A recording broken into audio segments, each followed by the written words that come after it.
Gary हाय bag शनाय तू काय करतेस इथे? काय कर Gary I am so sorry. What sorry? हा सॉरी काय? गॅरी सॉरी ना प्लीज, माझं चुकलं. मला माहिती मी खूप मोठी चूक केली आहे ते. प्लीज तुला माहिती ना तुझ्याशिवाय माझं कोणीच नाहीये Gary. Please I love you. But I don't. खूप झाली हा तुझी नाटकं. इथून जाताना काय म्हणाली होतीस? 1 नाही 100 नोकऱ्या मिळतील मला. एक तरी मिळाली का? एक लक्षात ठेव शनाया, तू या ऑफिसमध्ये टिकून होतीस कारण मी इथे आहे. कळलं? नाही तर तुझी लायकी आहे का या ऑफिसमध्ये उभं तरी राहायची? हा? आणि त्या दिवशी मला काढलंस ना घरातून बाहेर. आज मी तुला सांगतो, get out of my cabin right now. But Gary please ऐक. Get lost. फार झाला तुझं बिहेव्हियर असेल. गुरु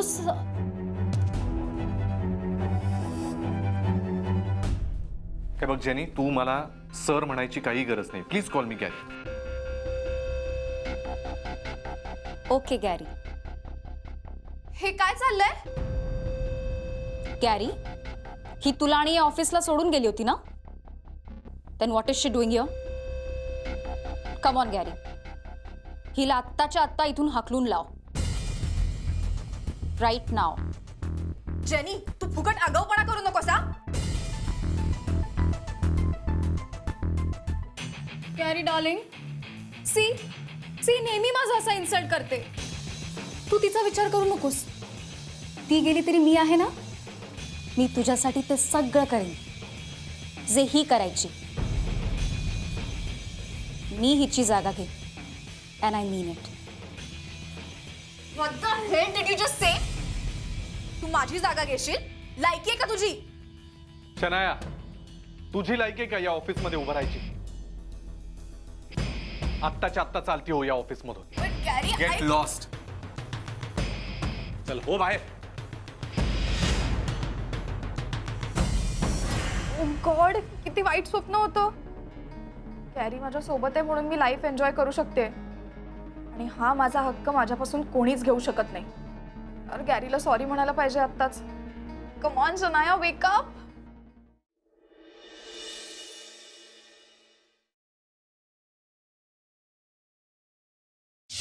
काय? डिवोर्स? हो, आणि त्यासाठी राधिकाच्या चारित्र्यावर शिंतोडे उडवले जाणार आहे. कोर्टात तिला बदफैली ठरवलं जाणार आहे. तिचे बाहेर संबंध आणि खूप काय काय. शी, हे सगळं इतक्या टोकाला जाईल असं मला अजिबात वाटलं नव्हतं. But do you know something? Always हे असंच होतं. आय हॅव अ फ्रेंड, तिचा डिवोर्स झालाय. Her husband he insulted us so much. तिची इतकी बदनामी केली that she try to commit suicide. Although by God's grace she saved. पण काय, डिवोर्स झालाच ना. एक्झॅक्टली, मलाही हेच वाटतं. या सगळ्या बाबतीत बायका फार भावनिक असतात. राधिका वहिनींना हे कळालं तर त्यांच्या मनावर परिणाम होईल. हो, पण म्हणूनच हे सगळं व्हायच्या आधी आपल्याला थांबवायला हवं. पण कसं? आय फील दॅट मॅमला हे सगळं कळलंच पाहिजे. पण कोण सांगणार? कसं सांगणार? आणि मुळात त्यांना हे सांगून काही उपयोग होणार नाही. याचा फक्त राधिका वहिनींना त्रास होईल. बट मिस्टर गुप्ते, आज ना उद्या जेव्हा गुरु सर मॅमला डिवोर्सची नोटीस पाठवतील तेव्हा मॅमला सगळं कळणारच आहे ना. आणि म्हणूनच मला असं वाटतं की आपणच जाऊन हे सगळं तिला सांगायला हवं. नाही, मला हे नाही पटत आहे. पण काय करावं याचा मार्गही सुचत नाही.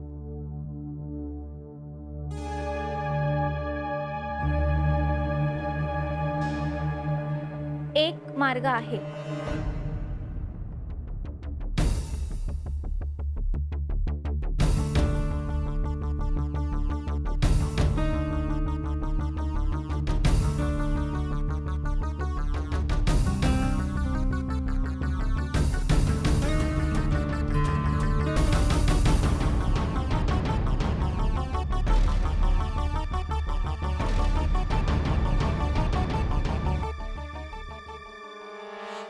गुरुला बीपीचा त्रास झाला अचानक कसं काय? काय कोणास तो डॉक्टर म्हणाले काय स्ट्रेस नाही आला असेल. हा हे खरंय. आजकाल ऑफिसमध्ये कामाचा एवढा स्ट्रेस असतो ना की आम्ही काय कधी ऑफिसमध्ये गेलो नाही काय. मला तसं नाही म्हणायचंय, पण तुमच्या वेळी परिस्थिती वेगळी होती. नाही म्हणजे तेव्हाही ऑफिस होतं, कामही होतं. अहो पण स्ट्रेस कुठे होता?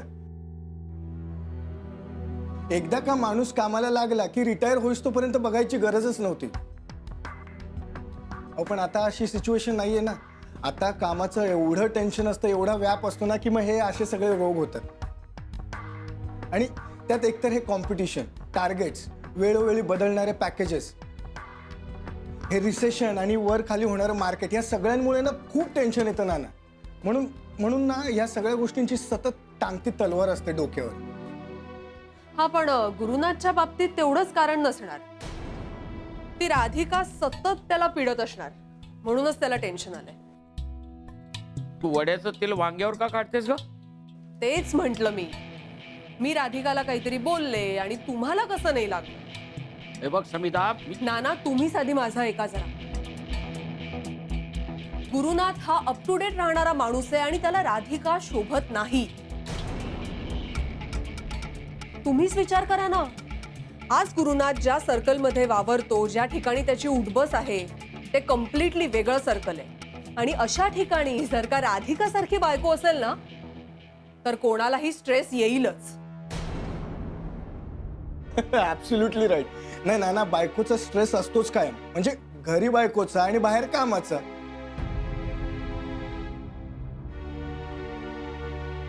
नाही हे मात्र खरं बोललास रे.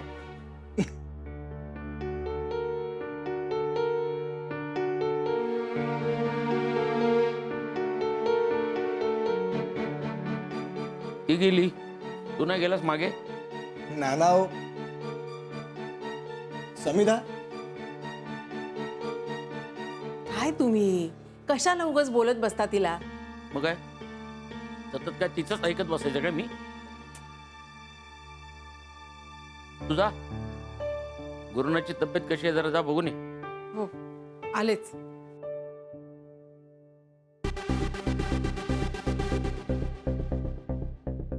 आओ, हे काय?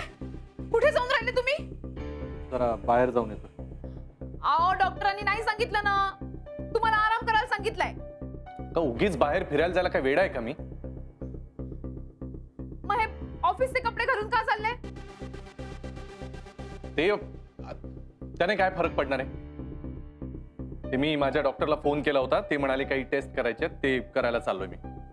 हो का? मग मी पण येते ना. हो चल ना, जाऊ चौपाटीवर फिरायला. उगीच मागे लागू नकोस. तसं नाही, मला तिथे चक्कर गिक्कर आली तर काही होणार नाही का मला? बरं नाही येत, मग गुप्ते भाऊंना पाठवू का? एकदा सांगितलेलं कळत नाही का तुला?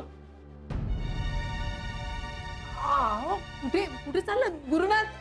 अगं लवकर या. अगं कुठे गेले? पानू नानीजी माझं ऐकूनच नाही राहिले. मी त्यांना थांबा म्हटलं तर तसेच चालले गेले. मला तर खूपच काळजी वाटून राहिली यांची. त्यात माझा उजवा डोळा फडफडतोय. हो बाई, हे तर अशुभ असतं. काहीतरी वाईट होणार याचा संकेत असतो हा.